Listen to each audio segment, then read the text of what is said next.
Cabinet में जगह दी गई है। 18 फॉर्मर स्टेट मिनिस्टर है जिनके पास अनुभव है सरकार के अंदर काम करने का। और कास्ट में अगर आप प्रोफेशनल्स में देखें 13 lawyers, 6 doctors, 5 engineer, 7 former civil servant, यानी कि जिनके पास प्रशासन। और हिमांशु इस वक्त हमको बड़ी जानकारी दे रहे हैं। आज तक के पास ये पूरा कैबिनेट का खाका मौजूद है। ये एक्सक्लूसिव जानकारी इस वक्त आपको हम कैबिनेट विस्तार को लेकर दे रहे हैं। कैबिनेट में 4 पूर्व मुख्यमंत्री शामिल होंगे, 18 पूर्व राज्य मंत्री शामिल होंगे। इसके अलावा 11 महिलाएं कैबिनेट का हिस्सा होंगी। 27 ओबीसी नेताओं को मंत्रिमंडल में शामिल किया जा रहा है। और अगर एक एवरेज एज की बात करें तो 58 वर्ष, यंगेस्ट कैबिनेट आप इसे कह सकते हैं। चित्रा के पास और जानकारी इस वक्त है, पीएम आवास पर ही चित्रा मौजूद है। जी चित्रा बोलिए। देखिए ये काफिला मैं आपको दिखा रही हूँ। यहाँ पर राजनाथ सिंह, रक्षा मंत्री राजनाथ सिंह की ये गाड़ी है और इस गाड़ी से राजनाथ सिंह यहाँ पर निकल रहे हैं। और अगली गाड़ी देखिए, एक एक करके प्रधानमंत्री नरेंद्र मोदी से मुलाकात के बाद सभी लोग निकल रहे हैं। रक्षा मंत्री राजनाथ सिंह की गाड़ी आगे चली गई है और ये अब अगली गाड़ी आ रही है। मैं जल्दी से देखना चाहूंगी कि आखिर इसमें किसकी मौजूदगी है। आपको बता दें, एक तरफ कहा जा रहा है कि गृह मंत्री, मैं देख कर आपको बताती हूँ, यहाँ पर गृह मंत्री अमित शाह इसमें बैठे हुए हैं। आप देखिए गृह मंत्री अमित शाह इस गाड़ी में मौजूद हैं और प्रधानमंत्री नरेंद्र मोदी के साथ लंबी चली इस मुलाकात के बाद अब गृह मंत्री अमित शाह भी यहाँ से जा रहे हैं। सबसे आगे रक्षा मंत्री राजनाथ सिंह की गाड़ी थी, गृह मंत्री अमित शाह निकल चुके हैं और अब ये तीसरी गाड़ी, ये गाड़ी फिलहाल खाली है। एक एक करके जितने भी लोग मुलाकात करने के लिए आए हुए थे प्रधानमंत्री नरेंद्र मोदी से, वो अब यहाँ से जाना शुरू हो चुके हैं। ये गाड़ियों का लंबा काफिला आपको दिखाई दे रहा है और अब जाहिर तौर पर सभी के चेहरे भी खिले हुए हैं, सभी को बधाइयों के संदेश भी आ रहे हैं। बहुत सारे आप देख पा रहे हैं एक एक करके ये गाड़ियों का काफिला इस वक्त। और अब तस्वीर पूरी तरह से साफ हो चुकी है।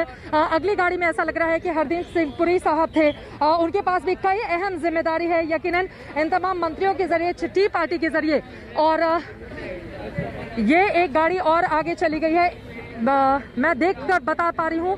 एक एक करके यहाँ दूसरी तरफ भी आप दिखाइए, अंदर से प्रधानमंत्री आवास से जो गाड़ियाँ निकल रही हैं, ये तमाम वो चेहरे जो अब तक सांसद थे लेकिन इन सभी को अब अहम जिम्मेदारी सौंपी जा रही है। आप देख पा रहे हैं गाड़ियों के इस काफिले के जरिए ही ये स्थिति स्पष्ट हो गई है कि मीटिंग खत्म हो गई, इन सभी को बधाई दे दी गई और अब अहम मंत्रालय संभालने की जिम्मेदारी के साथ ही अग्रिम शुभकामनाएं भेजने के साथ अब इन लोगों की विदाई कर दी गई है। एक एक करके ये तमाम गाड़ी आगे की ओर जाती हुई, हालांकि कोई बातचीत करने के लिए तैयार नहीं है। देखिए सुबह से ही हमने तमाम लोगों को फोन लगाया, लेकिन चित्रा इस बीच हमारे पास और बड़ी खबर आ रही है क्योंकि आज तक के पास इस कैबिनेट का पूरा खाका इस वक्त मौजूद है। हिमांशु हमें तमाम बड़ी जानकारियां दे रहे हैं, लेकिन बड़ी खबर ये भी आ रही है कि संतोष गंगवार ने भी कैबिनेट से इस्तीफा दिया है। आपको बता दें कि लगातार अब ये चौथा नाम सामने आया है। इससे पहले देबुश्री चौधरी, रमेश पोखरियाल निशंक, उसके बाद सदानंद गौड़ा और अब यहाँ पर नाम सामने आ रहा है संतोष गंगवार का भी कि उन्हें भी कैबिनेट से हटाया जा रहा है। लेकिन इस पर पुख्ता जानकारी का हम और थोड़ा इंतजार करेंगे, लेकिन आपको हम बता रहे हैं कि किस तरह से कैबिनेट का ये स्वरूप बदला गया है, जिसकी जानकारी हिमांशु भी दे रहे थे। पूर्व सीएम 4 कैबिनेट में शामिल होंगे, 11 महिलाएं भी कैबिनेट का हिस्सा होंगी, 27 ओबीसी नेताओं को भी मंत्रिमंडल में शामिल किया जाएगा। इसके अलावा वकील, डॉक्टर्स, इन्हें भी जगह दी गई है। हिमांशु ये तमाम जानकारी हमारे साथ साझा कर रहे हैं। और हिमांशु, सबसे बड़ी बात जो मोटे मोटे तौर पर उभर कर दिखाई देती है, राज्यों के रिप्रेजेंटेशन से अलग, प्रशासनिक अनुभव से अलग, युवाओं को भरपूर मौका दिया गया है। एवरेज एज 58 साल है कैबिनेट की। देखिए बिल्कुल 58 साल एवरेज एज है और 14 मंत्री ऐसे हैं जिनकी एज 50 साल से कम है। तो ये कहा जा सकता है कि इस सरकार में युवाओं को बहुत मौका दिया गया है मीनाक्षी, और इस कैबिनेट एक्सपेंशन में तो युवाओं को ज़्यादा मौका है पिछली बार से वनस्पत देखा जाए। और ये ज़रूर कहा जा रहा है कि माइनॉरिटीज़ के 5 मंत्री हैं, जिनमें से 1 मुस्लिम, 1 सिख, 2 बुद्धिस्ट, 1 क्रिश्चियन।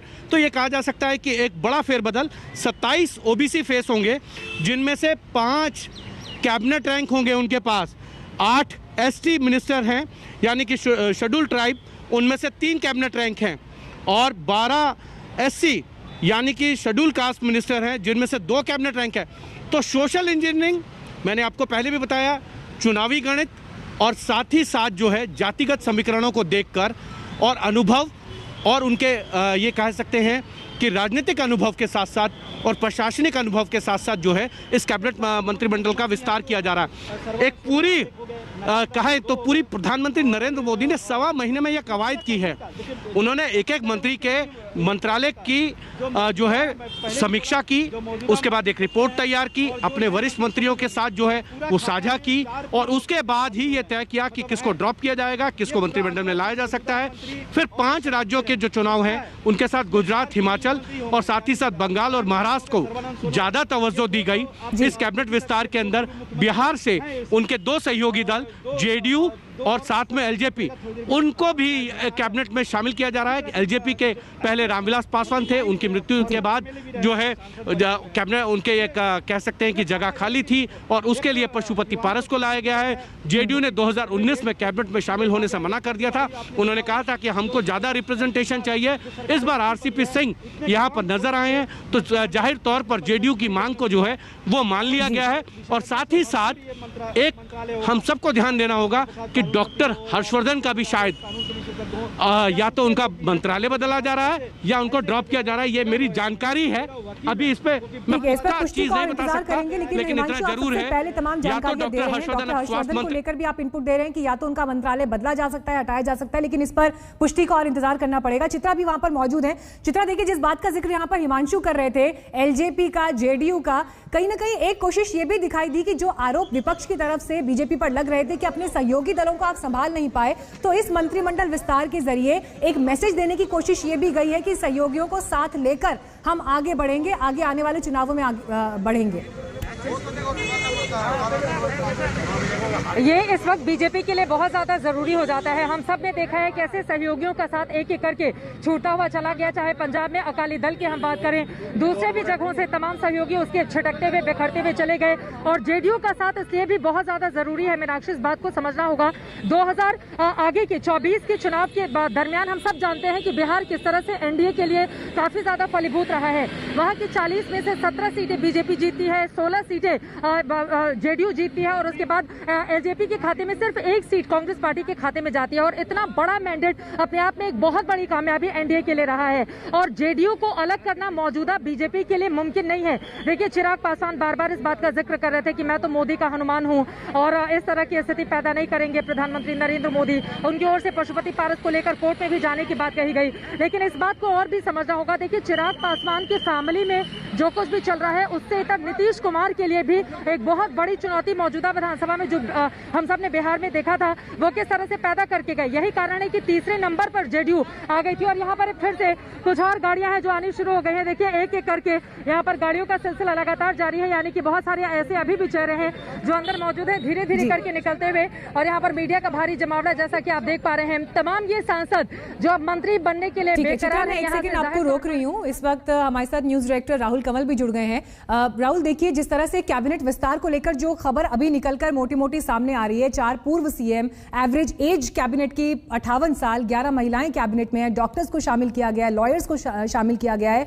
ओवरऑल क्या मैसेज यहां से आगामी चुनावों के लिए और देश के बाकी हिस्सों के लिए जा रहा है?